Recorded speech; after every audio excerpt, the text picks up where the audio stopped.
NPA, ano naman na nagtulak sa'yo para magbalik loob sa pamahalaan?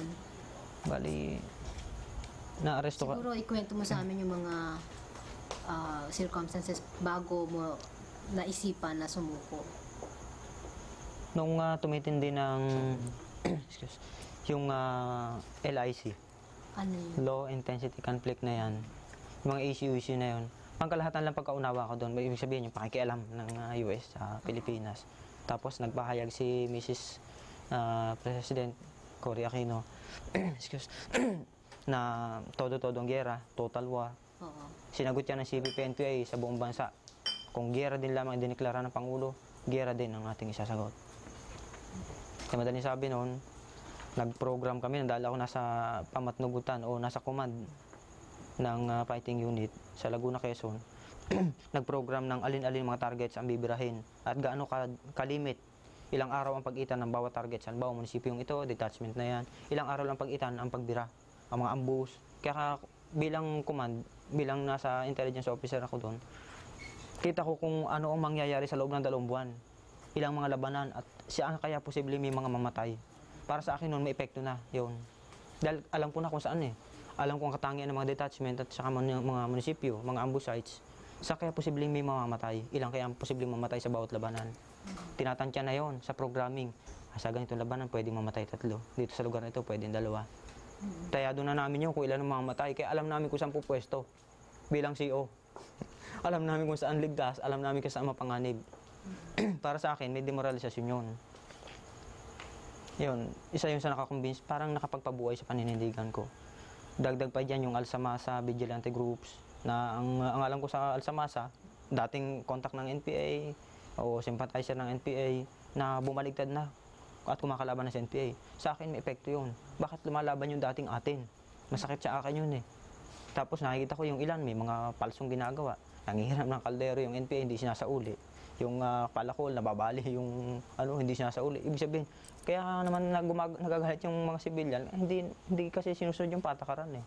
Ibig sabihin, maraming mga reklamo rin. Naunawaan ko yun. Ngayon, nagkaka-epekto sa akin, bakit ba ganito yung ating mga mandirigma? Dapat sana ay huwag magalit sa atin yung sibilyan at dapat dumami ang natutuwa sa atin. Ay bakit parang unti-unti sa tingin ko ay maraming nagagalit. Kasi ba nagsasawa na? Halimbawa, itong bahay na lang na ito nagpapatuloy. Pasok ka na pasukan dyan yung mga NPA, ang paa ay mapuputik. Ang sigarilyo diyan, papitik-pitik ang mga upos, yung mga filter na yan. May karanasan ka ba o naririnig tungkol sa graft and corruption na maaring pinademoralize mo rin? Merong bahagi doon, yung aming kalihim ng district, si Kabuts, kung tawagin. Ang alam ko kasi, nung panahon ng eleksyon, nang hostage sila ng mga politiko. Isa na dyan si Gobernador Rodriguez. Yung sampag na nakita ko talaga ang daming pera. Nula ako nakakita ng ganong pera simula na ako maging tao. Sabi ko, ganito pala ang NPA. Ang daming pera. Tapos ang fighting unit nun, tasadong ang pagkain. 10 pesos per day. 10 stick ng cigarette per day. Tapos sila naman, kung magpabili, kung mag-aksaya ng baterya sa radyo, mga bagay-bagang napakasimple pero sa akin mahalaga. Dahil ang pagkaunawa ko noon, simpleng pamumuhay, todo-todong pakikibaka, kumbaga, puspusang pakikibaka. Ba't itong mga ito, aksaya? Ang mga baterya, hinaaksaya lamang sa pakikipagtawagan sa yung BHF, yung walkie-talkie, mga negosyante, sa hindi maganda sa tingin ko, mga sabon, nangangaiwanan. Sa madaling sabi, maraming mga pag-aaksaya. Bukod pa, sinabing nawala daw pera. Pinagbintangan yung fighting unit. Kami security nila eh. Yung cadre kasi na pang-district, karaniwan yan, ang bantay dyan, fighting unit. Yan ang security niyan na nakapwesto. Nabawasan daw yung pera. Sa kanya lang yun. Siya lang yung naghahawak nun. Para sa akin, may epekto yun. Isa yun. Alam ko, nagkukurakot ng pera. Yun, isa. Kaaris, yan bang inyong kilusan ay may kinalaman din doon sa mga raid, kapareho niyang mga logging companies at saka iba-iba pang industriya na nagsusunog ng mga truck, ng mga traktor, ng mga iba pang kadamitan ng mga kumpanya at industriya niyan? Ang kalahatan ho ay sasabihin ko sa inyong may kaugnayan ng NPA dyan. Ang patakaran ng NPA sa mga yung mga laging konsesyon na yan, yung mga, sa madaling sabi, yung mga multinationals, kaawayan na tinuturing yan. Pusakal na kaaway ng CPP-NPA. Dahil silang kumukontrol daw sa kabuhayan ng mga mamamayan. May mga ilang bahaging tama rin dahil sa kanila, silang kumukontrol, silang bumabayad ng mura, malaking tinutubo nila, nakaupo lang sila. Parang sa madaling sabi, may bahaging totoo. Totoo nga, nire-read talaga yun.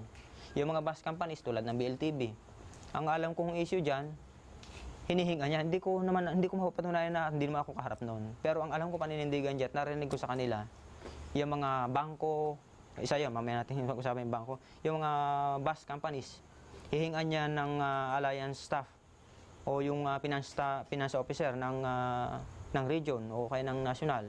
Papupuntahin sa mga pabrika, tapos hihingan ng mga kwentada na kung ilang bus ang lumalabas, magkano ang kita ng bawat bus. So madalas sabi, alam na kung magkano ang 10% lagi yun eh.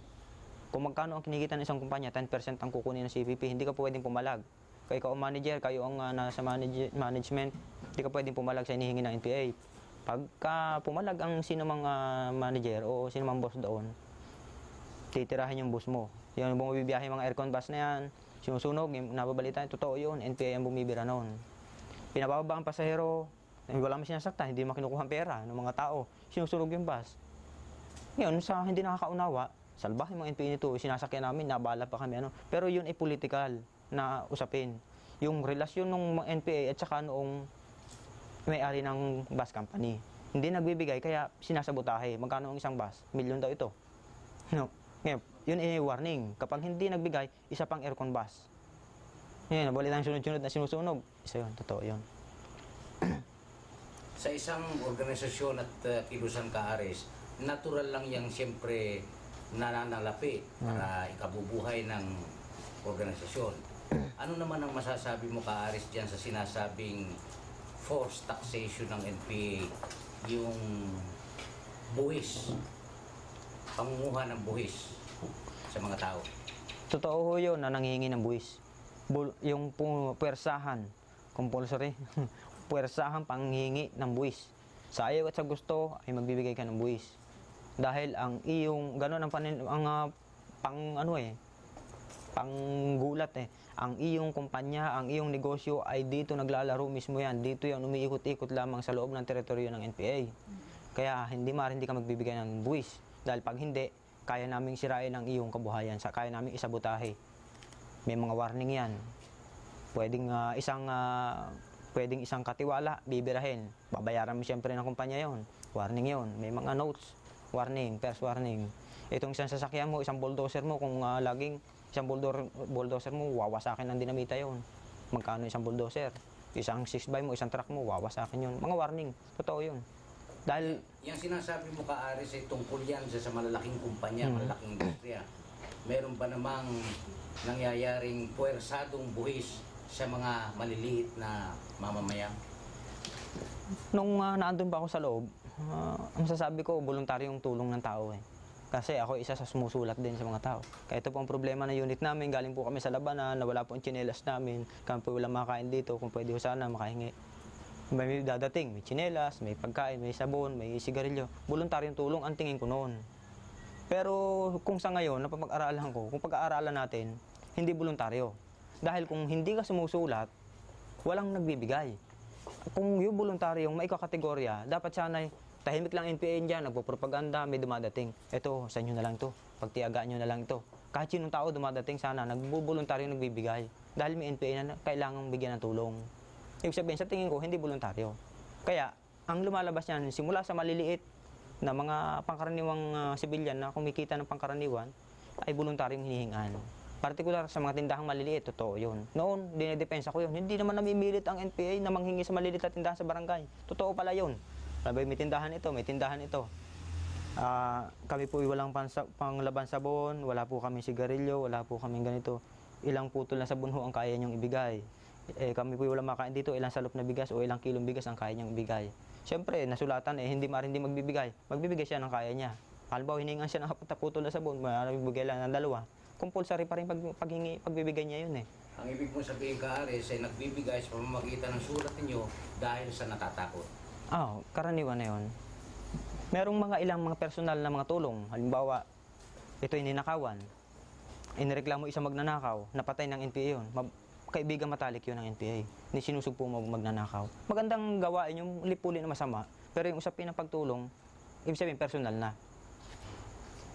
Natulungan mo kasi ang isang individual, kaya kapag nakatulong ka, ano mang oras dumating ang NPA, kahit na madaling araw o ano pa mang oras, bumabagyo, hindi maaari hindi ka magbibigay ng pagkain o hindi ka maaari hindi sasama para i-guide mo sila sa gubat o kaya sa baryo. Anong masasabi mong pinakamatinding dahilan mo na nagtulak sa'yo para magbalik loob? Isa sa nagtulak sa akin dyan, yung pagtutol ko na sa karahasan. Kung babalikan yung kwento natin kanina, dati ako nasa fighting unit 2 taon, 1986 to 1988. Sa loob ng 2 taon na yon ay may ilang ambush, siguro baka 6 na raid, 6 na ambush, ilang isparo na samahan ko. Tapos may ilang beses akong nasugatan ng maliliit, ibig sabihin, okay lang ako eh. Hindi naman ako napinsala. Hindi naman ako pilay. Magamat ang kamay ko, medyo balda isa, pero okay lang. Ang nakademoral sa akin doon, yung pinakamatapang namin kasama sa fighting unit, wala nang maraming usapan, basta ang nakaplano ay siya ang assault sa pintuan na yan. Sa antimanong putukan, assault ka agad siya doon. Walang problema sa kanya, sabi, pinakamatapang nang nakilala ko. Nung siya'y nabalda, iniwanan sa baryo, nakalimutan na siya, dahil hindi na pwede lumakad. Mainit na siya sa military, nagtago na lang siya sa gubat, nagtago na siya sa iba't ibang bayan, hindi na nakontak ng unit. Sa akin may epekto. Paano kung ako mahirap na tao, mabalda ako, maiwanan ako sa baryo? Ay mabuti, 1 linggo mapapakain ako ng isang sibilyan. Pero yung 1 taon, 5 taon habang buhay ako nandun, hindi nakakayanin ng tao. Mabuti kung mayaman ako. Dahil ako maski naka-wheelchair lang ako sa aming bahay, hindi na ako lalabas, okay lang ako mabubuhay. Kaya sa tingin ko, delikado ako pag ako nabalda. Hindi bali ko automatic patay ka agad. Sabi ko nga, kung itong tama ko dito sa paa tumama, wala na, naiwanan ako sa baryo. Kaya ayaw ko na mangyari, ayaw ko na sa labanan, isa yun, ayaw ko na. Kaya nagpa-transfer ako noon, nagmumungkay ako magpalipat sa territorial unit. Isa na sa nakademoralize sa akin yun.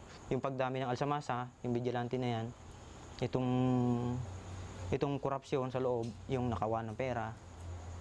Tapos yung isinusubo kami sa labanan, nakikita ko, husto sa teorya, sinasalita ng salita yung mga mga professional na mga namumuno o mga kadre. Galing Maynila, ito ang mga bibirahin natin, mga targets, munisipyo, detachment, ito ang mga ambush sites. Sige, ganitong buwan, 3 buwan, maglunsad kayo ng ambush, raid. Kailangang matugunan natin ang ganitong labanan na panawagan natin. Okay. Pero pagdating na aktual na isa sa yung mag-iimplementa na ng programa, di sa aktual, ang nangyayari, sa panahon ng... Teka, pumitik siya na yun. Sa aktual, sa pag-implementa ng programa, ay mga operasyonin, mga i-raid at mga i-ambush, mga i-isparo. Ang mga kadreng nagbababa sa amin ng mga misyon na yon, hindi kasali. Ibig sabihin, kami pala na mga karaniwang taga-baryo na naging miyembro ng CPP, kami ang pansubo sa labanan. Katunayan yan, meron 20 taon na sa partido, katulad ng mga founder ng CPP, katulad nila Ka Roger, ni hindi man lang nadaplisan ng bala, ni minsan lang nakapagpaputok ng baril at hindi sanay maglinis na kanya Armalite. Kami naman may 1 taon, 2 taon namatay na sa NPA. Merong 1 buwan, 1 labanan lang namatay na sa NPA. Ibig sabihin, parang tabi naman tayo sa organisasyon ng iba pa pansubo yung mga magsasaka, pansubo sa labanan yung mga taga-kanayunan. Samantala yung mga kadre na may kotse pa pala. Demokrasya, ang biruhan nga namin, demokrasya ba itong pakotse-kotse ka pa at aircon? Samantala kami nasa bundok, walang ulam. Yan ba? May bahaging nakapagbaba ng moral ko yun, yung gano'n. Merong isa pa, nung special election sa Quezon, kung natandaan nyo, nung sa pang-gobernador ba yun? Ipinabibira sa amin si ex-General Andres Ramos. Sabi ko, mga kasama, ako naman hindi nagmamagaling na tao. Pero may alam ako sa intelligence operation. Ano ba ang kalagayan ng target? Ano ba ang sasakyan ang ginagamit niya? Saan yan dumadaan? Ano bang oras lagi dumadaan? Saan natin pwede mabira yan? Wala yon. Bahala na kayo doon. Hindi po pwede yan. Bigyan nyo kami 2 linggo, paano mo na mabibira yon? Yung sabihin, basta pumunta kayo sa area. Sa panig ko ako kakunting panahon pa, maikling panahon pa ako naging CEO. Pero alam ko kung ano ang rekisito, ano ang kailangan bago ang isang combat operation. Kailangan mo na intelligence operation. Susubo na kagad. Pinatulak kami sa kabayanan. Doon na kayo at birahin nyo na yung target. Naandun, nagmi-meeting di abanse kung tawagin. Nagsasalita na sa gitna ng Lucena. Sabi ko, hindi ko kayang birahin, hindi ko kayang pamunuan yan. magre-resign ako, hindi ko kaya. Dalawang araw pa kami, dalawang gabi pa lang kami doon, pinabibira sa amin, hindi ko kaya. Wala